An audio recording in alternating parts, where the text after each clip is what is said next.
तुम्हारे बचपन में तुम्हें सिखाया गया था, रामायण में संपुट लगाया जाता है। जो चीज तुम ज्यादा चाहते हो, तुम्हारा जो मनोरथ है, उसको तुम बार बार बीच बीच में बोलते हो, तो रामायण में संपुट मान लिया जाता। आपके मनोरथ के हिसाब से एक चौपाई निकाली जाती और उसका संपुट बनाया जाता। अब तुम जरा सोचो, तुम्हारे पूजा में तुम आरती कर रहे हो, तुम पूजा कर रहे हो, अरे किचन में ही तो रखा है, डब्बे के अंदर देखो, खोल कर निकाल लो। ये किसको कहा? भगवान जी को? उनको? हाँ,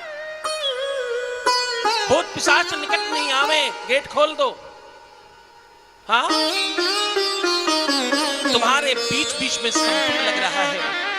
तुम्हारा ध्यान जैसे ही परिवर्तित होगा, तुम समझना वो संपुट लग रहा है। ये क्वालिटी टाइम नहीं होगा, ये क्वांटिटी टाइम होगा और तुम्हें कुछ प्राप्त नहीं होगा। तो मैं आपसे निवेदन कर रहा था, भक्त बनो, क्योंकि भक्ति जब भूख में समा जाए ना, गौर से सुनना, भक्ति अगर भूख में समा जाए तो वो व्रत बन जाती है। भक्ति अगर पानी में प्रविष्ट हो जाए तो पानी चरणामृत बन जाता है। क्या? भक्ति अगर पानी में समाहित हो जाए तो पानी चरणामृत बन जाता है। और भक्ति अगर भोजन में समाहित हो जाए, भोजन में चली जाए, तो भोजन प्रसाद बन जाता है। भक्ति अगर घर में चली जाए तो घर मंदिर बन जाता है। और भक्ति अगर यात्रा में चली जाए तो वो तीर्थ यात्रा बन जाती है। तुम्हारी किसी भी यात्रा में अगर भक्ति प्रवेश हो जाए तो वो तीर्थ यात्रा हो जाए। और भक्ति संगीत में समाहित हो जाए तो भक्ति कीर्तन बन जाती है। भक्ति के प्रकार में भक्ति जैसे ही आपके किसी भी कार्य में प्रविष्ट हो जाए तो कार्यक्रम बन जाता है। भक्ति तुम्हारे जीवन में प्रविष्ट हो जाए, भक्ति तुम्हारी लाइफ में चली जाए, भक्ति तुम्हारे अंतःकरण में उतर जाए तो तुम मानव बन जाते हो, तुम भक्त कहलाते हो और तुम भक्तमाल हो जाते हो और तुम मनुष्य कहलाते हो। अन्यथा मनुष्य रूपेण मृगाश्चरन्ति, तुम मनुष्य के रूप में मृग की तरह चल रहे हो। मनुष्य में और पशु पक्षियों में एक ही अंतर है, क्या? उनमें भक्ति नहीं है, तुम में भक्ति है, बस इतना ही खास है। ये सोना, ये चांदी, ये हीरा, ये जवाहरात, हाँ? ये सोना, ये चांदी, ये हीरे के ढेर पड़े रह जाएंगे, ये मिट्टी के ढेर। बखान क्या करूं मैं राखों के ढेर का, चपटी भभूत में है खजाना कुबेर का। सोना काम आएगा और न चांदी काम आएगी। जैसे ही तुम यहां से जाओगे तो कुछ शेष रहेगा नहीं। शिव महापुराण कहती है, शिव भक्तों, अपना मन 24 घंटे नहीं लगा सकते, ये सत्य है, लेकिन जितनी देर यहां रहना उस समय इसको क्वालिटी टाइम में परिणित करना, क्वांटिटी टाइम में नहीं। केवल बैठे मत रहना, इस समय का सदुपयोग करना। चुकी धनानि भूमो पशुवस्तकोस्थे, क्या बोले? धनानि भूमो पशुवस्तकोस्थे, और भार्या गृहद्वार सखा श्मशाने, और देह सितायां परलोक मार्गे धर्मानुगो कक्षति जीव एका। धर्म और सत्कर्म, क्या? धर्म और सत्कर्म साथ जाएगा और कुछ नहीं। यही सत्य है। इसी कारण से जब इंसान जा रहा होता तो बोला जाता है कि राम नाम सत्य है मात्र। क्या सत्य है? केवल परमात्मा का नाम सत्य है। केवल अंत समय में याद क्या आता है? परमात्मा का नाम सत्य है, बाकी सब झूठा है। जो कि सत्य व्रतम सत्य परम त्रिसत्यम सत्यस्यो निहतम च सत्य। निराला बाधित सत्य है क्या? परमात्मा का नाम, बाकी सब मिथ्या है। एक बात तो, एक नगर में एक संत रहते थे। उस संत का अनादर करके नगर के बाहर बिठा दिया गया। एक पीपल के नीचे उनको स्थान देकर नगर से बाहर निकाल दिया गया। लोग उनके प्रति बड़ी श्रद्धा रखते, बहुत विश्वास रखते, बहुत भरोसा रखते थे। महिलाएं, बेटियां, बच्चियां जाकर नमन करती, वंदन करती। इसमें कुछ नगर के उत्संकल और कुछ उदंडी जन उन संत को निकालकर नगर कर बाहर बिठा दिया।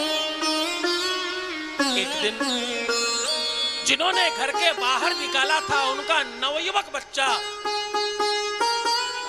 स्वधाम पधार गया, उसकी मृत्यु हो गई। अब हुआ यूं, उसे 4 लोग लेकर जा रहे थे।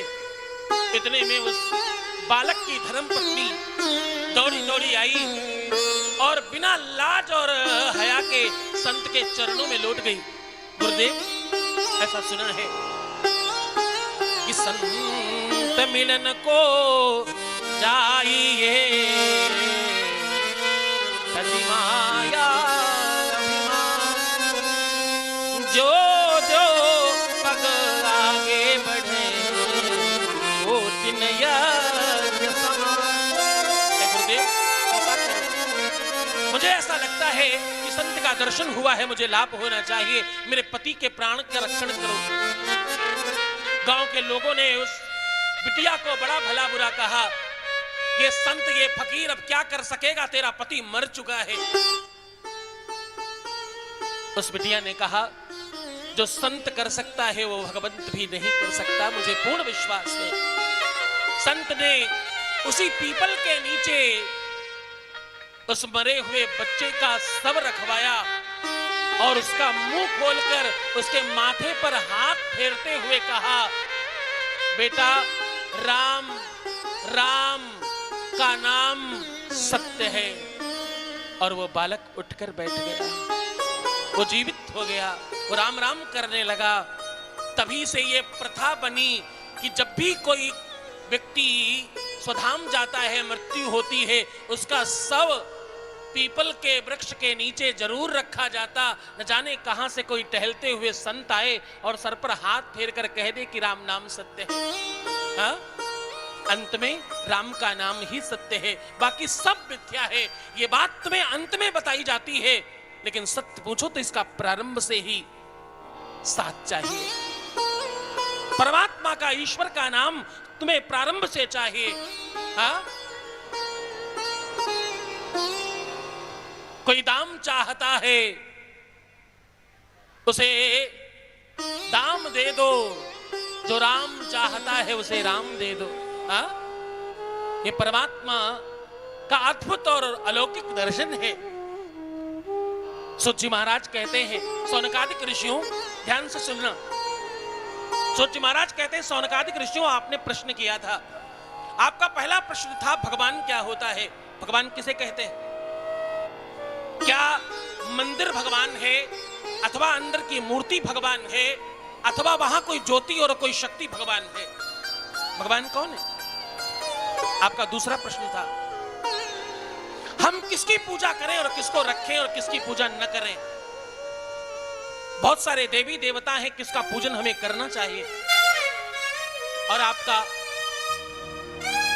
अगला प्रश्न था कि जीवन में जिस व्यक्ति ने केवल पाप ही किए हो, उसे कौन बचा सकता है? ऐसा क्या करें कि जीवन में दुख आए ही नहीं? आपका अगला प्रश्न था। और ऋषियों, आपने प्रश्न किया, एक मनुष्य के जीवन में पाप के बाद भी ताप ना मिले, उसे कोई संकट ना मिले, ऐसा क्या करना चाहिए? तो ऋषियों ध्यान से सुनो। सूत जी कहते हैं शिव महापुराण का प्रथम खंड। सूत जी महाराज बोले, एक नगर में एक बूढ़ी माता रहती है। ये माता भगवान शिव की भक्त जरूर हैं, लेकिन इनके पूर्व जन्म के प्रभाव के कारण इनके घर में जो बच्चा पैदा हुआ वो अनुकूल नहीं है। बहुत ध्यान से सुनना, बहुत गौर से सुनना। एक माता है, इनके घर संतान का जन्म हुआ और संतान के जन्म के कुछ दिनों के बाद इनके पति का निधन हो गया। उस बालक का नाम रखा गया देवराज। ये जन्म से ब्राह्मण है, जन्म से कर्मकांड युक्त है और धर्म का कार्य करने के लिए इनका नियुक्तिकरण हुआ है। लेकिन देवराज में किसी भी प्रकार का कोई सत्कर्म नहीं है। देवराज किसी भी तरह से कोई सत्कर्म नहीं करते। देवराज केवल और केवल दुष्कर्म करते हैं। बड़ा गौर से सुनना, ये तुम्हारे जीवन की गाथा है। अब शिव महापुराण तुम्हारी तरफ बढ़ रही है, इसलिए सावधान हो जाओ। देवराज केवल दुष्कर्म करते, देवराज केवल बुरे कर्म करते और हमेशा देवराज को लगता कि मुझे देख कौन रहा है, किसको मालूम पड़ेगा मैंने क्या किया है। लोग तो केवल ये देखते हैं किसके पास कितना पैसा है, वो मेरे पास है, मैं वो पैसा कहां से ला रहा हूं, क्या करके ला रहा हूं, ये कौन देखता है। देवराज दुष्कर्म करते, देवराज बुरे कर्म करते और देवराज जो भी बन पड़ता वो कृत्य करते। जुआ खेलना, वैश्यावृत्ति करना, लोगों के पैसे हड़प लेना, छीन लेना और ठगाई करना देवराज का नैतिक कर्तव्य बन गया। एक बात कहूं, अगर किसी भी व्यक्ति के पैसे को कोई हड़प कर ले अथवा वापस नहीं देने की मनशा बना ले, अगले जन्म में वो विश्व का सबसे निकृष्ट पशु बनता है। देवराज ये सब जानते हैं, सब दुनिया को बताते हैं, सब कहलाते, लेकिन स्वयं उसी कार्य में युक्त हैं, सारे बुरे कर्म करते। एक बात कहो, आज संसार में हर दूसरे घर में एक बच्चा देवराज जैसा पैदा हो रहा है। आजकल बच्चे माँ बाप की बात नहीं सुनते, आजकल बच्चे सत्कर्म नहीं करते और आजकल के बच्चे माँ बाप को भला बुरा कहते हैं। छोटे छोटे बच्चे माँ बाप से उल्टी सीधी बातें करते हैं। परसों नरसों मुझे कोई कह रहा था, मैं बहुत मुश्किल से अपने भतीजे को लेकर आई हूं, ये अभी बहुत छोटा है, उसके बावजूद मुझे मार सकता है, मुझे मारने लगता है। मैंने कहा अगर संस्कार ऐसे हैं कि भतीजा बुआ को मार सकता है तो ये तो इसमें तो कुछ बचा नहीं बताने को।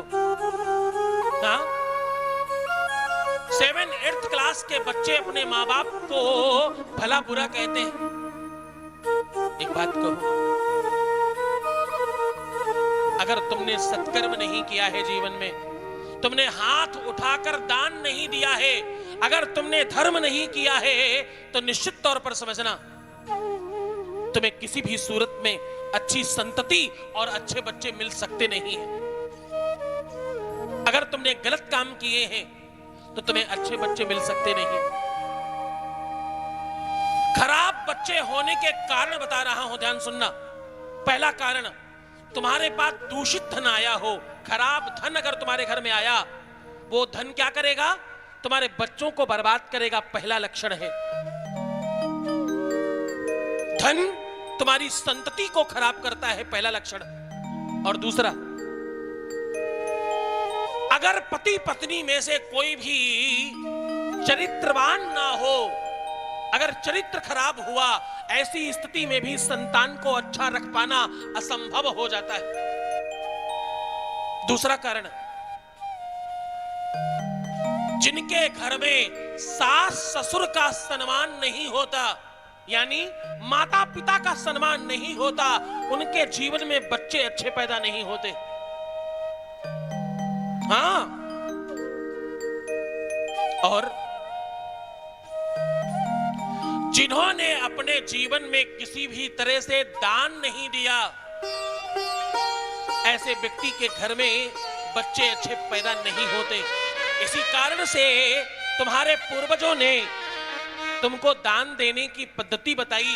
एकादशी पूर्णिमा को सीधा निकलवाते, आटा निकलवाते, दाल निकालते, चावल निकालते, सब्जियां निकालते, कुछ नहीं हो तो थोड़े धन थोड़े पैसे निकाल कर दिला देते। हाँ,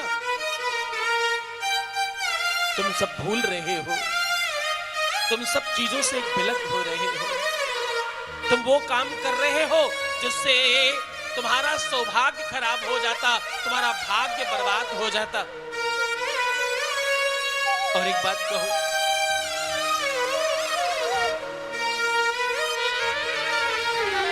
संतान खराब होने के 100 से अधिक कारण बताए हैं महादेव ने शिव महापुराण में, लेकिन ठीक करने का बढ़िया साधन बताया। क्या करें?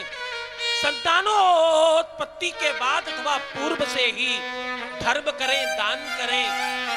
क्योंकि अगर भगवान का नाम सत्य है, सत्य धर्म में समाहित है। वो स्वामी तुलसीदास जी कह रहे हैं, बोले धर्म न दूसर सत्य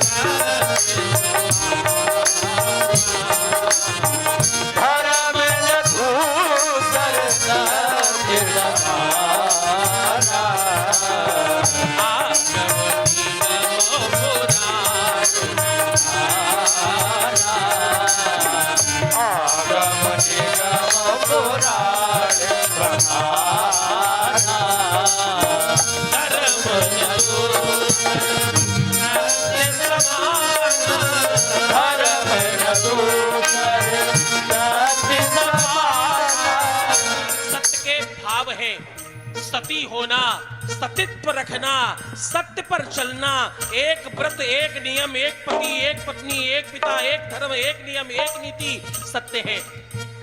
धर्म न दूसर सत्य समाना, धर्म न दूसर सत्य समाना, धर्म न दूसर सत्य समाना, धर्म न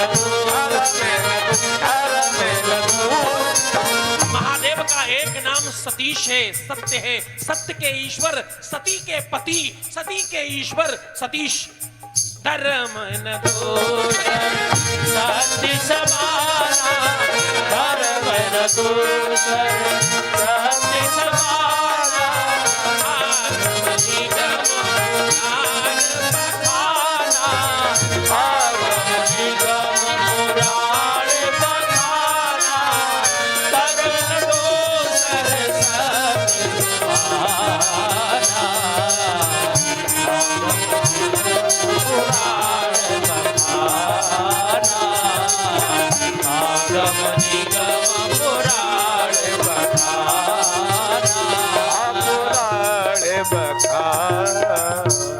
सत्य पर चलना, सत्य का पालन करना, सतीत्व का पालन करना, सती होना और एक धर्म, एक नियम, एक नीति, एक पिता, एक पति, एक पत्नी, एक निष्ठा, एक नियम इंसान को सत्य पर चलाता है। सत्य का मार्ग ना तो बहुत कठिन है और ना तो बहुत आसान है, पर इस पर चल पड़े तो तुम्हें सर्वस्व प्राप्त हो जाता है। आज देवराज के बुरे होने के कारण एक माँ विह्वल है और महादेव से रोज प्रार्थना करती। देवराज बुरे कर्म कर कर के आते और माँ को बहुत प्रताड़ित करते। एक बात कहूं, एक माँ के लिए बेटे के बिगड़ जाने से ज्यादा दुख दुनिया में दूसरा कोई और है नहीं। एक माँ अपने जीवन में अपने बच्चों की सलामती के अलावा क्या चाहती है? 365 दिनों में आधे से ज्यादा दिनों में व्रत उपवास करके अपने बच्चों की सलामती चाहने वाली एक अबला का नाम मां है।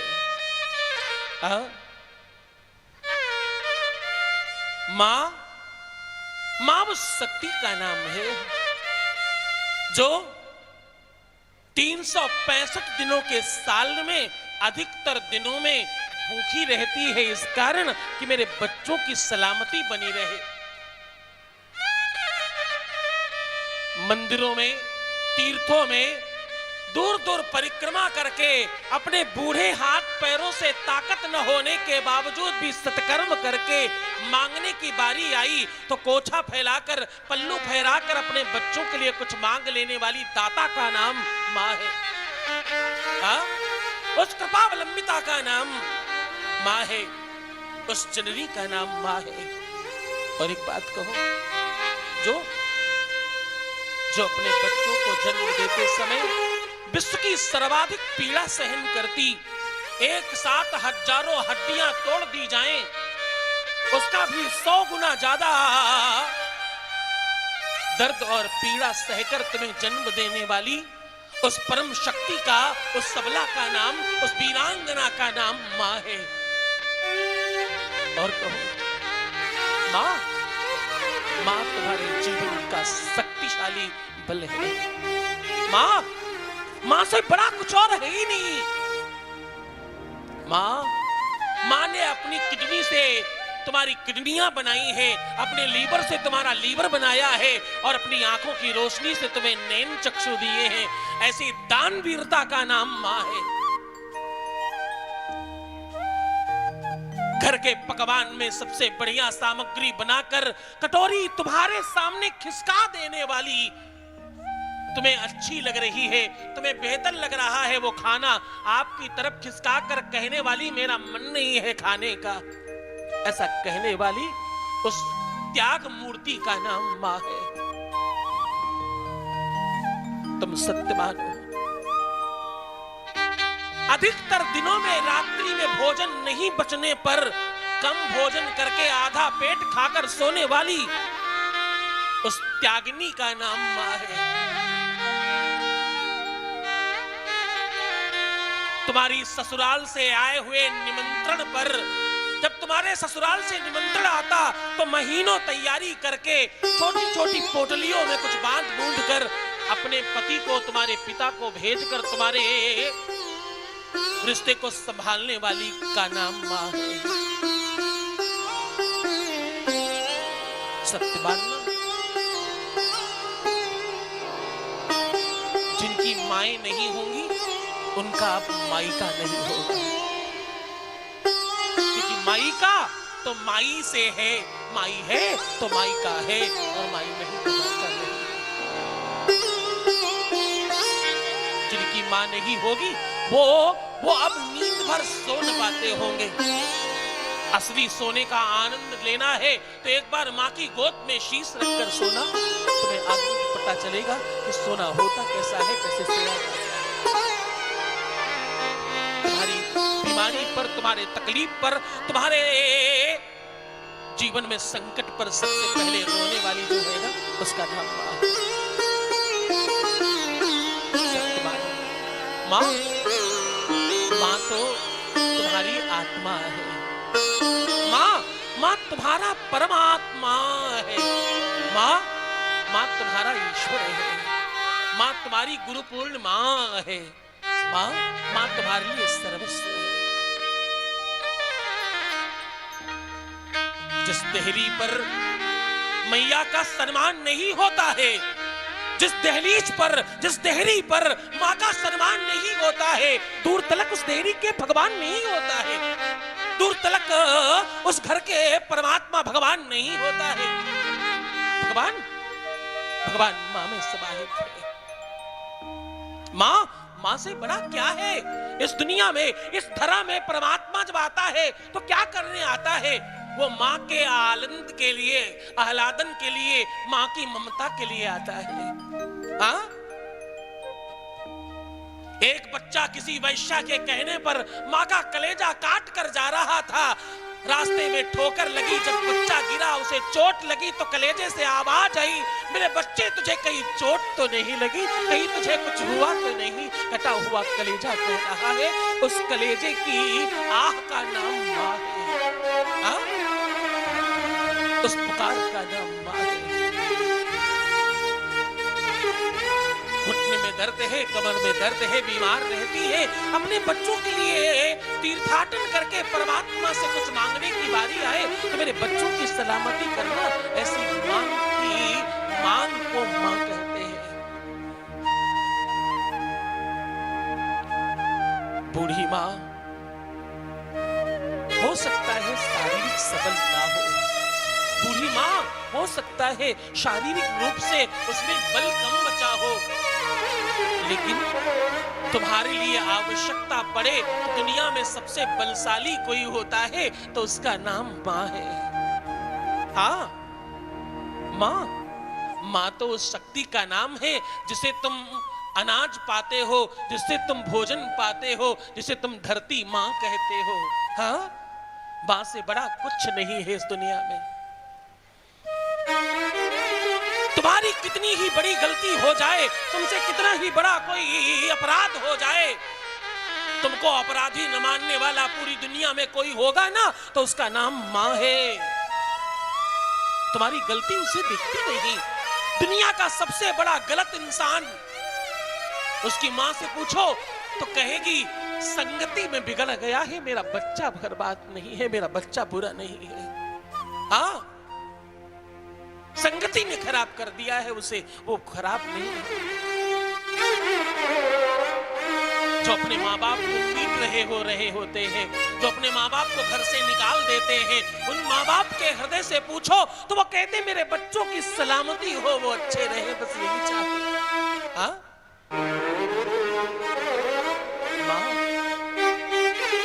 माँ उस परम शक्ति का नाम है जो थोड़े थोड़े पैसे जोड़कर अपने बच्चों को बहुत सारा धन प्रदान करती है।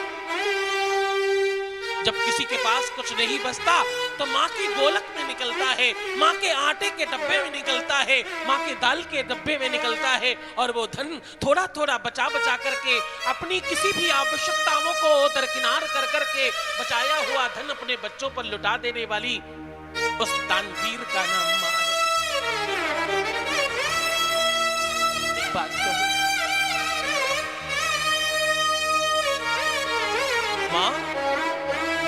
मां जीवन में है तो तुम समझना परमात्मा है जीवन। जो लोग मां से सम्मानजनक तरीके से बात नहीं करते, जो मां से अच्छे से बोलते चालते नहीं, जो मां का अपमान कर देते हैं, जो मां के लिए सबके सामने कुछ कह देते हैं, जो मां को कम पढ़ा लिखा मानते हैं, वो लोग महामूर्ख कहलाते हैं। अरे यहां तो लक्ष्मी, सरस्वती और गंगा, गीता, गैया सब मां है। मां से बड़ा कुछ नहीं, न ज्ञान, न ध्यान, न मान, न सम्मान, इससे बड़ा कुछ नहीं होता। हाँ, मां की महिमा क्या कहे। इस धरा में यारो कोई मां से बढ़कर है नहीं। क्या इस धरा में यारो कोई मां से बढ़कर है नहीं। लाख आई मुसीबत मां मगर रोई नहीं। मां ने मर्दों को बनाया क्या निराली शान है। जो कदर मां की न जाने वो नहीं इंसान है।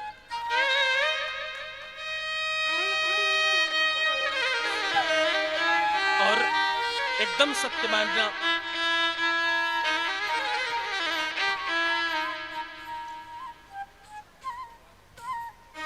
कई कवियों ने मां पर बड़ी भारी बातें कही हैं। राहत इंदौरी साहब ने और कई ऐसे कवि हैं। मैं घर में सबसे छोटा था, मेरे हिस्से में मां आई, सुना होगा।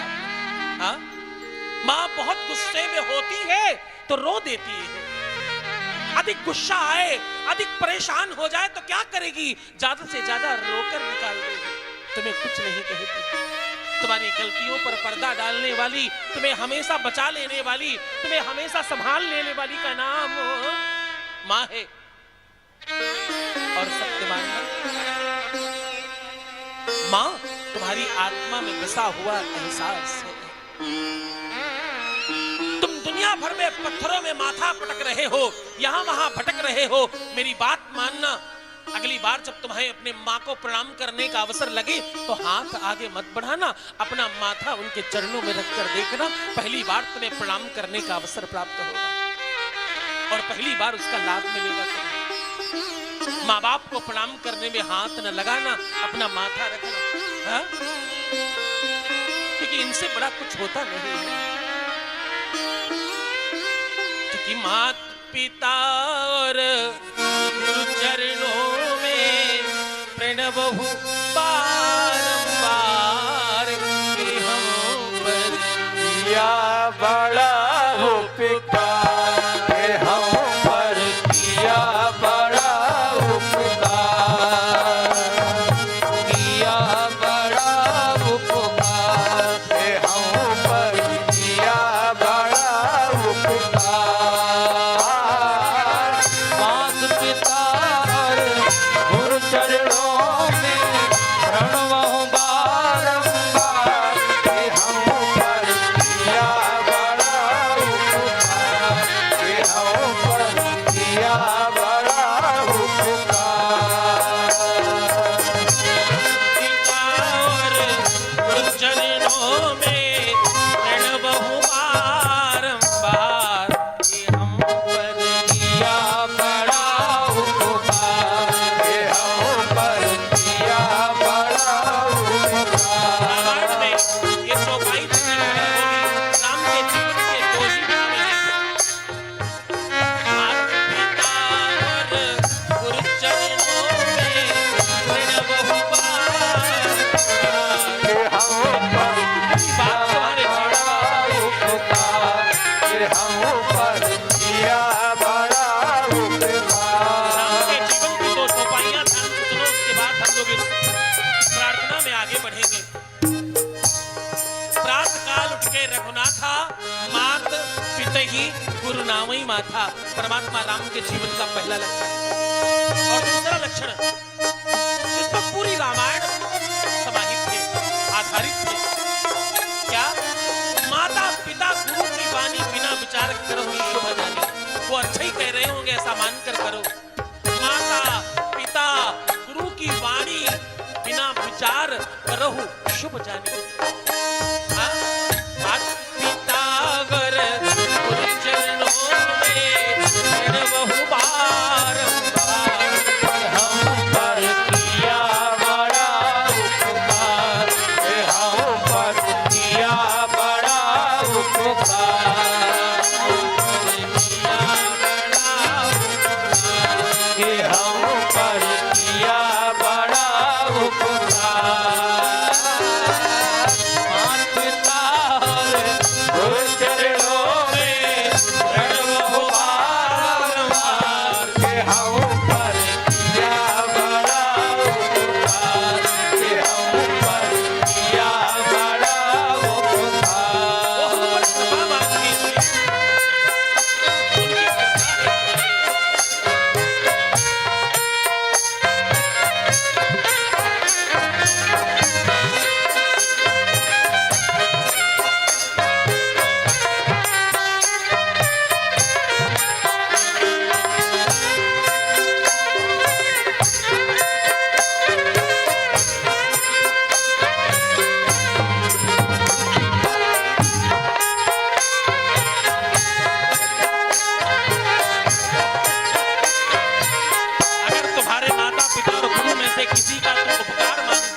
आशीर्वाद में क्षमता बताने के लिए शिव महापुराण बता रही है। ज्ञान सुनना, देवराज दुष्कर्म करते हैं, बुरा कर्म करते हैं।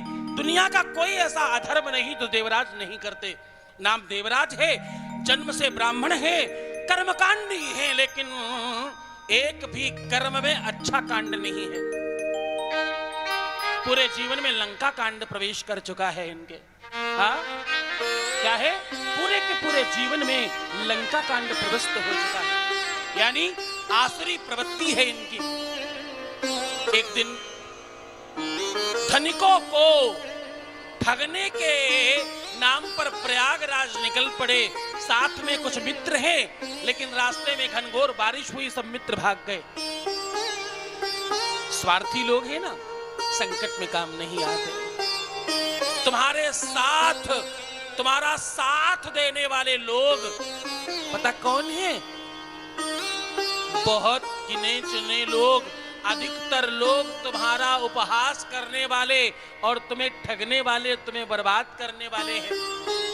इसलिए अपने संकट की बात, मुसीबत की बात सबको कहा मत करो, अन्यथा सुनी इठलई है लोग सब, बांट न ले है कोई। सब तुम्हारी बात का मजाक उड़ाएंगे। अपने सुख के बारे में बताओ और दुख को छुपा कर रखो, परमात्मा को बताओ।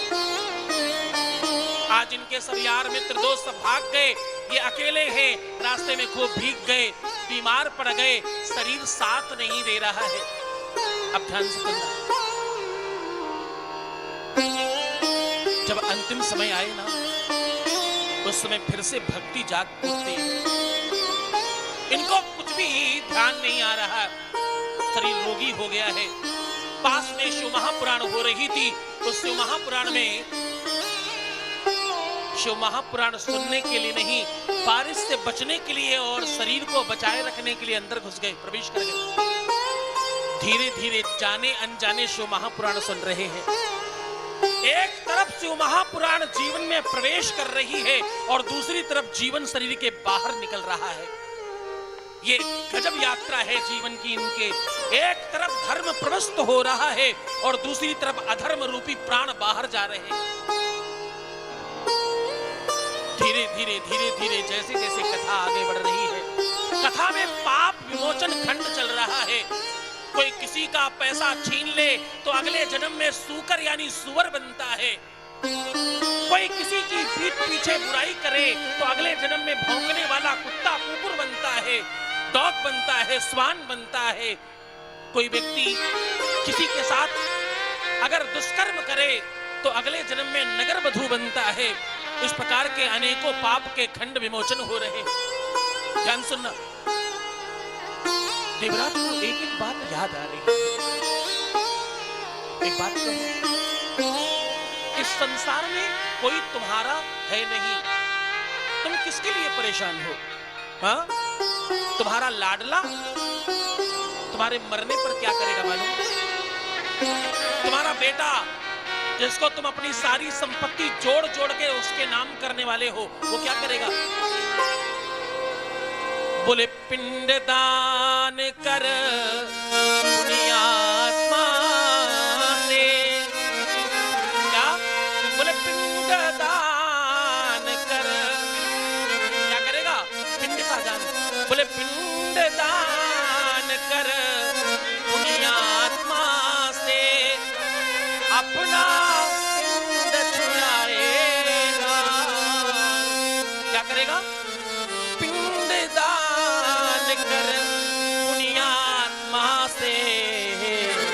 अपना पिंड छुड़ाएगा। और जिसके लिए तो पल पल तड़पा, वो ही तुझे जलाएगा। हाँ? एक एक पल जिसके लिए तुम प्रयास कर रहे हो तुम्हें आग से जला देगा। और कौड़ी कौड़ी जोड़ के जिसको सर पे मोर पिन्हाया है, क्या? कौड़ी कौड़ी जिसको अपना साम्राज्य दिलाया है, सिर पर मोर पिन्हाया है, वही अंत में भैया तेरा सर का भाग बुलाएगा, वही सर फोड़ेगा तुम्हारा। और तुम्हें छूने के बाद, अगर तुम मर गए तो तुम्हें छू लेने के बाद जो अपने आप को अशुद्ध समझेगा और 13 दिन तक शुद्धि करवाएगा अपनी, उस मृत शरीर को जल जाने के बाद जब तुम राख हो जाओगे, उस राख को अपने हृदय से लगाने वाला महादेव होगा उस समय, और कोई नहीं होगा।